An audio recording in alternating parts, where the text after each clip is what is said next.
আমার একটা দেশি লেবুর গাছ আছে, দেশি লেবুর গাছের পাতার পিছন দিকে এরকম সাদা সাদা হয়ে যাচ্ছে,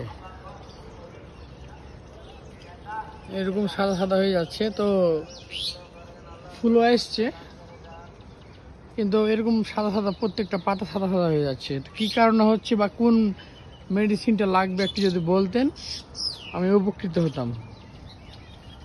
গাছটা অনেক সুন্দরভাবে ফুনকেছে, কিন্তু প্রত্যেকটা পাতার পিছন দিকে সাদা সাদা হয়ে দাগ হয়ে আছে। কালকে হাটে আবার পেঁপে গাছ নিয়ে আসছি, 6টা মতো পেঁপে গাছ লাগিয়েছি। এটা লেবুর গাছ, এটা কিন্তু আমরুপালি ছিল, আমি না থাকার কারণে কিন্তু গাছটি মারা গিয়েছিল। তারপরে ফুল গাছে গাছ, লিচুর গাছটাও একই মানে অবস্থা, আমি না থাকার কারণে। লিচুর গাছ কিন্তু অনেক বড় ছিল, আমি না থাকার কারণে কিন্তু সেটাও মারা গিয়েছিল। আমি পানি দেওয়ার পর এখন আস্তে আস্তে জিন্দা হয়েছে।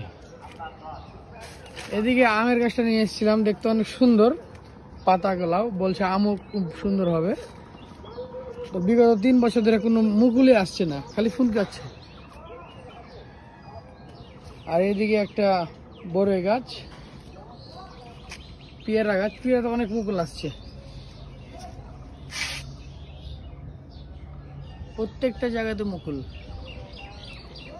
একটি ঝাউ গাছ, আর এদিকে আছে বেগুনের গাছ অনেকটি। এই ছোট্ট আমার ছাদ বাগান।